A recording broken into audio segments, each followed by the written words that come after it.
Jordan and Friends. Ne po verojmë si vetëm verojmë. Me pushime on top. Çfarë do të ketë ndryshe ky edicion, Eni? Dhe a ka ndonjë vend të Shqipërisë që ne nuk e kemi parë ende dhe ka shumë gjëra për të zbuluar ende? Tani ne përpiqemi çdo vit të të sjellim gjëra ndryshe, se Shqipëria kjo është dhe ky program ka shumë vite që bëhet. Mundohemi të gjejmë edhe personazhet që e bëjnë këtë Shqipërinë tonë, historitë e tyre ti ndryshojmë, ti futemi më thellë. Ndoshta një vit më përpara kemi qenë te Bregu, kur i kthehemi në atë vend, shkojmë diçka më thellë në det, në nën det e të tjera me radhë. Tani të them specifikisht se çfarë ka ndryshe ose që mund të ndaj diçka, nuk më vjen. Se cili nga vendet në fakt që ju keni zbuluar në gjithë këto vite, me gjithë eksperiencën e programit, në fakt sa herë mund të shkosh aty, ti zbulon diçka të re. Eksakt. Për shembull, mund të shohësh ndryshimet. Në Tongo është ai ishulli i fundit në kufi me Greqinë, ishulli më jugor ose toka më jugore e Shqipërisë. Atëherë kur pata vajtur për herë të parë, ishte vetëm ky personi, Babalja, që e njohin. Babalja tani ishte ekspandur edhe në Bregun përballë, në një tjetër xhi aty dhe kishte hapur dhe një kështu këtë vit që shkova. Peshk, restorant, bravo, bashkë ishim. Po, ishim bashkë. Sa shijuam, ishte shumë atë ditë. Vazhdoj ti lutem tani histori. Aty kishte peshk, kishte ushqime shumë të mira, domethënë shumë ekskluzive, por kishte shumë turist që nuk ma merrte mendje, domethënë edhe nuk e di se si e kanë eksploruar edhe si e kanë zbuluar si vend, domethënë ishte një eksperiencë e papame me sa e merrte peshkun ndaj detit, domethënë shkonte e merrte, po e bënte, ishte fresh, nuk e di, ishte një eksperiencë shumë ekskluzive, nuk e di. Na bë xili tani. Po pra, duhet të shkojmë te ne. Duhet të shkojmë te ne në këtë. Për ta njohur atë vend është pikën më jugore. Shumë këndshëm. Me skaf nga Ksamili është nisja çerekore nëpër kanalin e Korfuzit. Veriu si është këtë vit? Ka shumë turist? Okej, tani ka shumë turist. Nuk di të them sinqerisht, mendoj që vitet e shkuara ka patur më shumë. Po mbase jam i gabuar se shifrat janë konkrete dhe ato e tregojnë në fund. Ajo që unë ndjej është më pak turizëm malor, po preferohet në përgjithësi. Ato qytete që kemi parë deri tani në, si më thënë, në këtë strukturën ose në si e organizojmë neve programin, diku nga gushti dhe më vonë preferojmë të shkojmë në veri, pra domethënë për t'i lëmë pak stafetën maleve, pastaj që është sezoni i tyre vjeshta e kështu me radhë. Kështu që nuk di të them në këtë moment se si është veriu, më shumë kemi parë dhe kemi qenë nëpër plazh, po Ksamilin kryesisht shumë, atje ka shumë francez, shumë se ti ke takuar shumë spanjoll, italian më pak se vitet e shkuara. Shumë francez, nuk e di, më ka bërë shumë përshtypje shumë nga Franca, në çdo qytet që kemi shkuar deri më tani ka pas shumë francez, nuk e di pse është koincidenca, nuk e di, po që shumë francez, shumë francez. Po kemi det të bukur, sigur. Bravo Franca. Na keni po detin e tyre. Besoj se vin vetëm për detin ton. E kemi më të bukur. Nuk kam qenë me thënë drejtën. Do iki tani në shtator. Unë kam qenë dhe ne kemi më të bukur. Pas 4 sezonesh, dyshja më e lezetshme e verës. Çka ngrënd? Çfarë ju bezdis më shumë tek njëri tjetri, por që nuk e keni thënë kur publikisht? Çfarë me bezdis? Nuk më bezdis që të jeni thjesht kur mbërtet ndonjëherë.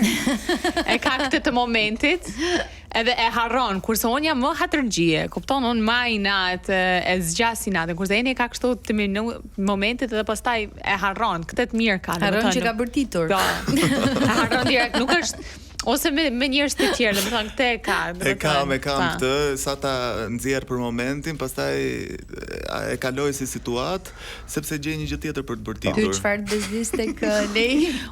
Listën. Jo, nuk ka sinqerisht, nuk ka për vetë faktin që ka zgjatur kaq shumë në kohë kaq gjatë kjo marrëdhënie profesionale, është patjetër gjëra të tolerueshme, të kalueshme, po diçka Të bezdishme, se edhe kjo fjala e bezdishme nuk është shumë e rëndë. Për shembull, një gjë që më bezdis është që tani u kujtova që me vërtet bezdisi. Ishte një orar që ne kishim lënë, leje shumë precize me orare. E di, po. Është shumë korrekte. Edhe unë gjithashtu jam preciz nga ana tjetër. Në një orar mua më vinte i nat sepse tani nuk e kujtoj tamam konkretisht, po kjo kishte dalë që ishte më precize se unë. Kishte vajtur më herët ti. Dhe më kërkonte llogarin tonza për një gjë që edhe unë jam shumë preciz dhe shumë korrekt. E kuptoj nëse ti do të kapesh. Ta tregoj ty orarin, më tha. Jo, shi ç'a ndodhi tani. Tani unë jam të thash, mis përgdhelja. Edhe deri teatrit të makinën nuk kam qejf të jap makinës, po e marr me vete sepse jam më independente, se jeni mund të më marrë me vete në makinën e tij, shumë nuk më ka thënë asnjëherë mos hajde me mua në makinë. Po ideja është ai bën xhirime ekstra, punon më shumë se unë, bën shumë më shumë gjëra ekstra, dhe unë marr makinën time që të shkputem. Në një destinacion nuk doja me marr makinën, se nuk e njoha të drejt Samilin fare. Edhe më duket shumë kaotik. Edhe unë I them kameramanit që do vi me ty. Ai shkreti s'kishte se çfarë thoshte. Jo, në fakt unë e kisha pyetur, do vish me makinën tënde kur, si më thën, kishim lënë një orar, mbas 2 orësh do takojmë, do bëjmë këtë xhirim. Do vish me makinën tënde apo do vish me mua?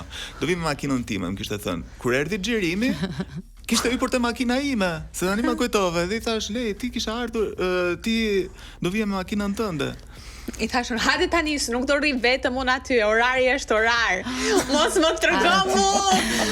më trego mua orarin, më thau si guxon të më tregosh mua orarin. I thashun, jemi vonë, sepse kemi edhe një gjë.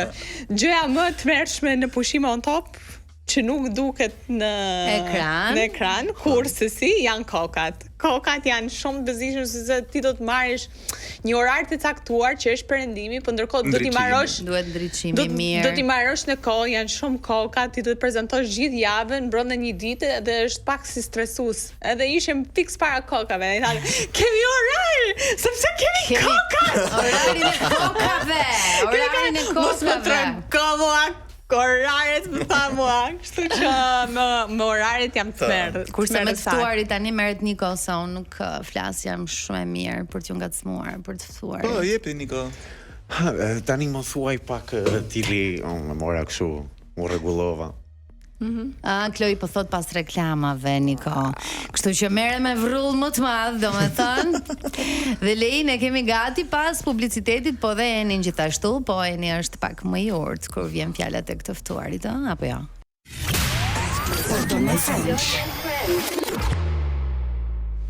Është stafeta Niko, sepse ai është Niko ikoniko. Me pyetje dhe ti ikonike. Cili ka qenë I ftuari që ta ka nxjerrë jetën më shumë? Të dy mund të përgjigjeni. Mund të jetë personazh ndryshe njëri nga tjetri. Po ja le një herë Enet edhe. Jo, unë e kisha me ty si fillim. S'dua të le të mendohesh.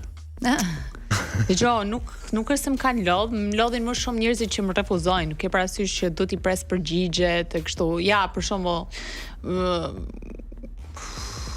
kujt I kam shkruar që më ka refuzuar? Kladi Haruni më ka refuzuar këtë vit.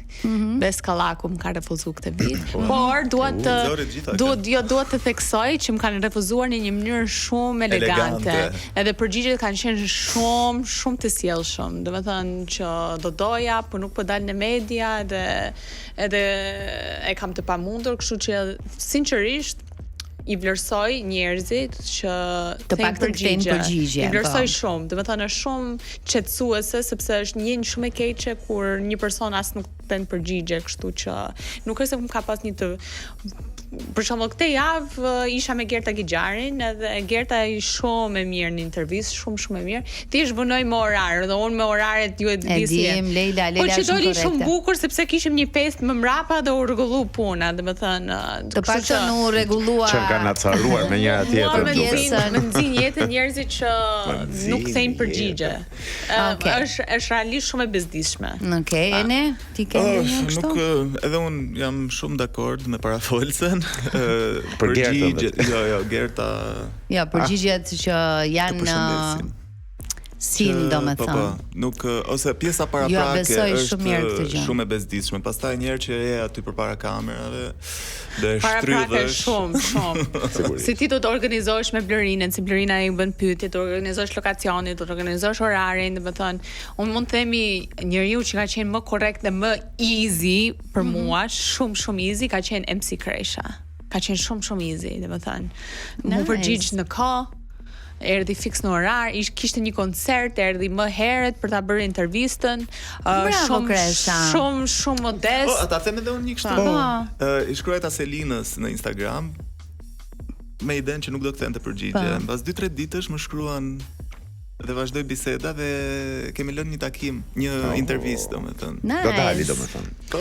Njerëz të tillë janë shumë janë shumë për të vlerësuar se realisht është shumë e vështirë për të ftuar, domethënë, sidomos në verë, njerëzit janë më pushime dhe kur janë më pushime nuk do që ti bezdisesh. Po, që të shfaqet në ekran ndoshta. Po, kështu që për mua MC Kresha ishte i ftuari më i preferuar. Nice, më pëlqen. Të ka rastisur ndonjë i ftuar ose më mirë ndonjë personazh që ke dashur ta ftosh, të ka thënë jo, të ka refuzuar me një justifikim dhe ke rastisur në jug? Thash se me në emision tjetër. Jo. Po, edhe emision tjetër. Që ka thënë jo dhe kam rastisur në jug. Që të ka gënjur, domethënë, që s'mundem. Jo, s'm ka ndodhur ndonjëherë. Thjesht ka thënë jo. Thjesht ka thënë jo. A është dikush që në fakt do donit ta kishit më patjetër në Pushimon Top, po deri në këto momente nuk e keni pasur ende. Pra për 4 sezone është dikush që ju e keni dashur.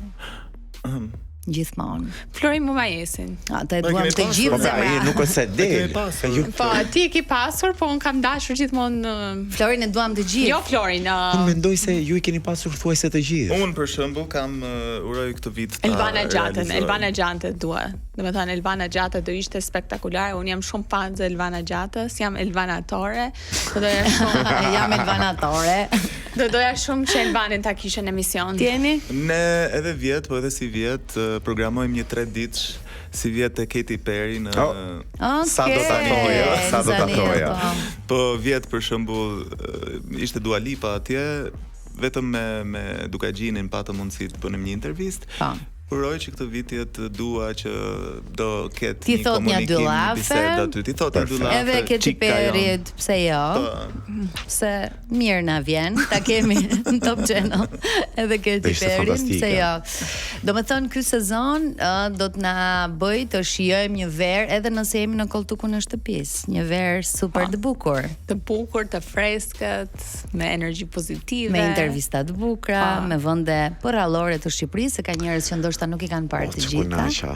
Kështu që Pushime on Top nga e hëna që lam pas e deri në fund të verës do të jetë me ju dhe për ju, duke u shoqëruar me energjinë e mirë që ka Eni dhe Lej dhe jo vetëm, po ashtu edhe i gjithë stafi, edhe Dea, po ashtu e cila ka rubrikën e saj specifike dhe ato ngacmimet e veta specifike, Blerina dhe të gjithë ekipi juaj për të sjell Pushime on Top në variantin më të këndshëm të mundshëm. Faleminderit shumë, pushime të mbara dhe juve. Do ju ndjekim.